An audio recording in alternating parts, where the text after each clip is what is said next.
आणि त्यासाठी राष्ट्रवादीनं 37 उमेदवारांची पहिली यादी जाहीर केली आहे। राष्ट्रवादीनं माजी आमदार नवाब मलिक यांच्या खांद्यावर मुंबई महापालिकेच्या निवडणुकीची जबाबदारी दिली आहे। मलिकांना जबाबदारी दिल्यास मुंबईत राष्ट्रवादीसोबत युती करणार नाही अशी भूमिका भाजप आणि शिवसेनेनं घेतली होती।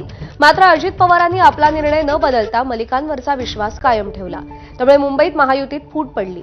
आज अखेर उमेदवारांची पहिली यादीही राष्ट्रवादीनं जाहीर केली। या पहिल्याच यादीमध्ये नवाब मलिकांच्या घरातून 3 जणांना उमेदवारी जाहीर झाली आहे, त्यामुळे या यादीची चर्चा जोरात रंगतीये।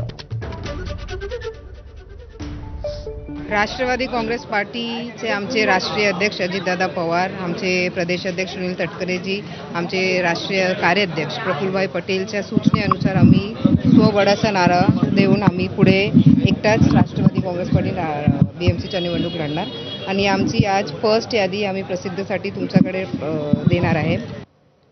नागपूरमध्ये महाविकास आघाडीमध्ये तिन्ही पक्ष एकत्रित निवडणूक लढवण्यावरती